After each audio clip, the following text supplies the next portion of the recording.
కొత్తపాడు గ్రామం అండి. రైతు సార్ మీ పేరు? కొమ్మనమైన రామయ్య అండి. కొమ్మనపోయిన రామయ్య గారు.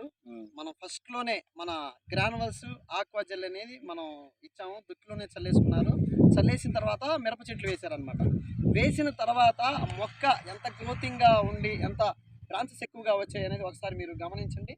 మీరు ఇలాగా బ్రాంచెస్ మొదటిలో నుంచే బ్రాంచెస్ ఎక్కువగా రావటం కానీ, కొమ్మ ఎక్కువగా నల్లగా ఉండటం కానీ, ఎంత బలంగా ఉన్నది ఒకసారి మీరు గమనించండి. ఎన్నో పంగలు ఎలా వచ్చాయి ఒకసారి గమనించండి. మీరు ప్రతి ఒక్కళ్ళు కూడా వాడుకునే విధంగా గ్రానువల్స్ ఆక్వా జెల్ అనేది ఉంటాయి.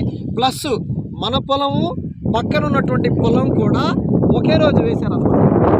ఆ పొలానికి దీనికి వేరియేషన్ కూడా మీరు చూడండి ఒకసారి మీరు గమనించండి. ఒక 5 రోజులు వెనక వేశారు ఈ రైతు, ఒక 5 రోజులు వెనక ఆ రైతు వేశారనమాట. మీరు ఒకసారి ఈ పొలానికి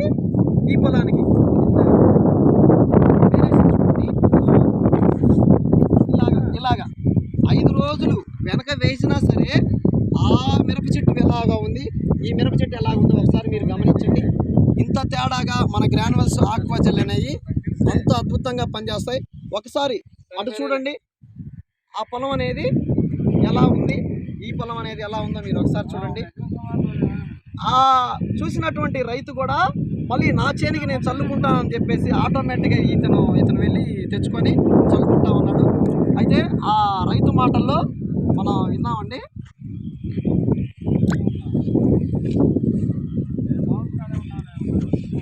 ఇంత బాగా ఉంటాయండి, మన ప్రతి ఒక్కళ్ళు కూడా వాడుకోవచ్చు. ఎంత కొమ్మలు ఎంత పంగలుగా వచ్చాయో ఒక్కసారి మీరు చూడండి. పూత కానీ గ్రానువల్స్ ఆక్వా జెల్ ఇంత అద్భుతంగా పనిచేస్తాయి. నీరు వ్యవస్థని ఆక్వా జెల్ చల్లారు, గ్రానువల్స్ చల్లారు, అంత బాగా పనిచేసింది.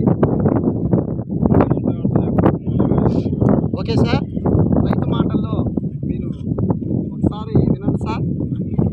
మీరు చల్లారు కదా, ఇవి మీకు ఎలా అనిపించాయి అని చెప్పేసి మీరు ఒకసారి. కొత్తపాడు అండి, నా పేరు కొమ్మనమైన రామయ్య. మేము ఎస్టేజ్ కంపెనీ వాళ్ళ వాడాము. రిజల్ట్ బాగుందండి. మిగతా పొలం కూడా మేము ఆర్డర్ చేసి ఉన్నాము. కాబట్టి రైతు సోదరులు అందరూ వాడి అధిక దిగుబడి పొందాలని కోరుకుంటున్నాం.